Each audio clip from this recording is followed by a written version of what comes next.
one of the video we discussed that Rahu Ketu don't speak for themselves, they speak through their dispositors, and I showed what dispositors of Rahu Ketu are. A quick recap, in this particular sample birth chart, if you see, Rahu is in the sign of Virgo and Ketu is in the sign of Pisces. So dispositor of Rahu becomes Mercury and dispositor of Ketu becomes Jupiter. This is how we study dispositors, and this is a specific Raj Yoga that happens when the dispositor of Rahu is conjunct the dispositor of Ketu. You see, dispositor strength, weakness, debilitation, exaltation in a good house are all important to study.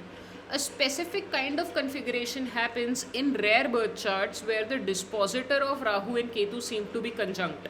In this birth chart, this is a sample chart I found of someone born in 1978, where what is happening is that dispositor of Rahu and Ketu is conjunct. How? Rahu's dispositor Mercury is conjunct Ketu's dispositor Jupiter, and the difference, if you see, is less than 5 degrees.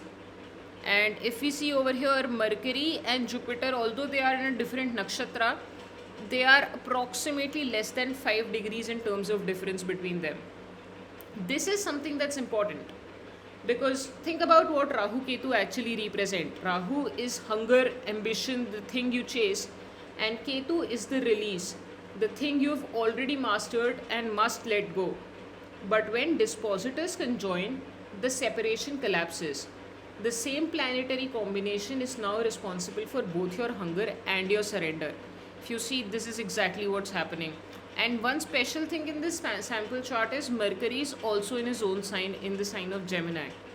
Sun is there, let's just ignore it for now because I'm trying to focus on conjunction of dispositor.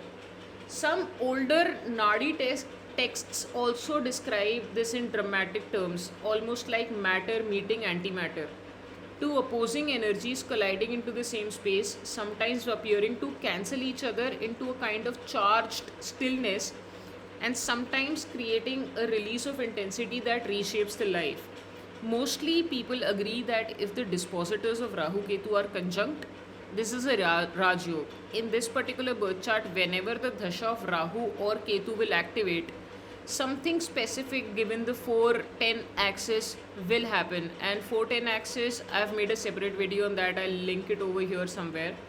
But if you, let's say, even take it to be the 3-9 axis, the dispositors are still conjunct. Jupiter and Mercury will stay conjunct for a month. So people born in this 1 month time period will always have this. And there is one important thing, that now the fuel of both the engines is the same. Rahu and Ketu are both deriving their energies from one thing. What is important here is the house placement. So for instance, in this case, the dispositor are conjunct in the 12th house.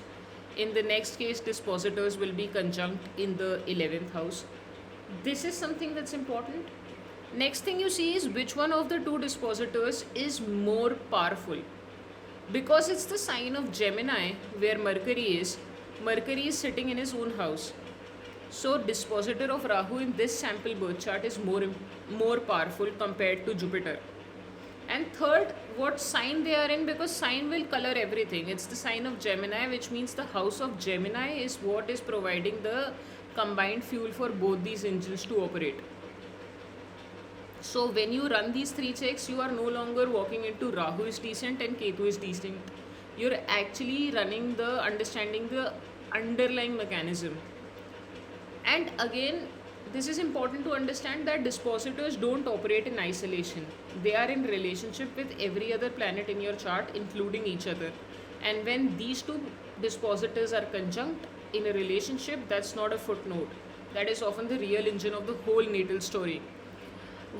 Another possibility that's there and might be there in your own birth chart is dispositor of Rahu Ketu are in mutual aspect to each other. So for instance, imagine Mercury to be here in the sign of Jupiter. Now Mercury and Jupiter would be aspecting each other in a mutual manner.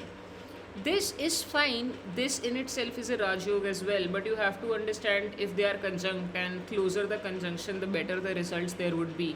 So this is how we understand this particular birth chart or this particular Raj Yoga. I will upload another part to it, and if there is something specific you'd like for me to discuss, let me know. Till then, thank you.